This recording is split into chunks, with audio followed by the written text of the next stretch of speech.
5 seconds to go.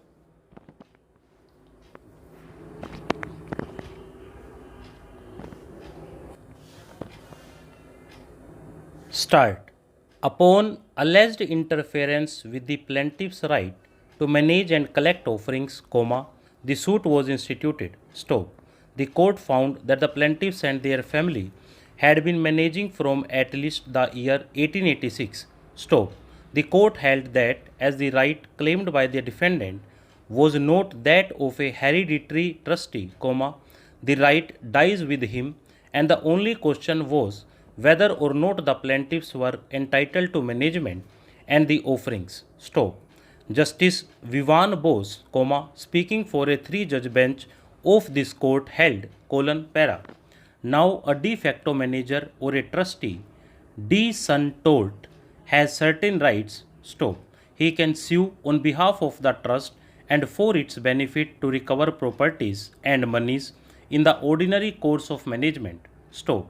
It is, however, one thing to say that because a person is a de facto manager, he is entitled to recover a particular property or a particular sum of money which would otherwise be lost to the trust, for and on its behalf and for its benefit, in the ordinary course of management, it is quite another to say that he has the right to continue in the de facto management indefinitely without any vestige of title, which is what a declaration of this kind would import. Stop.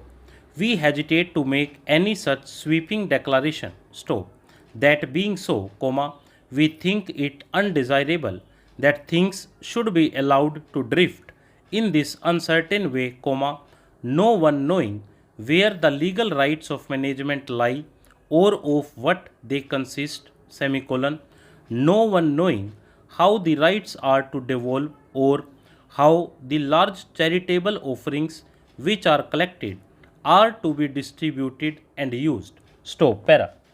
The court drew a distinction between a claim in law to be vested with the right to bring an action on behalf of the deities and a claim to continue indefinitely as a de facto shebate which, for all purposes, would be equating a de facto shebate with a de jure shebate and conferring upon the former a legal title where it has always been absent. Stop.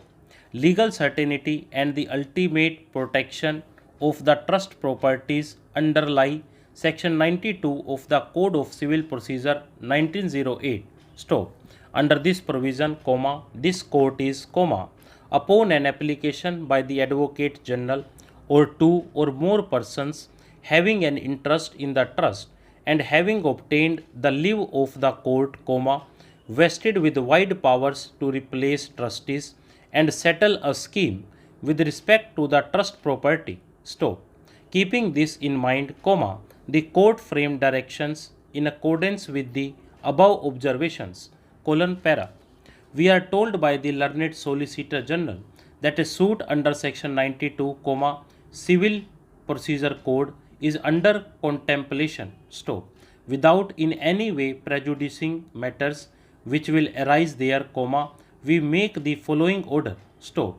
We direct, para, that the present arrangement regarding the collection and disposal of the offerings continue for a period of 6 months from the date of this judgment, stop, para, that in the interval the offerings so collected, as well as those already in deposit, he not handed over to the second plaintiff except to the extent necessary for meeting the expenses. Stop.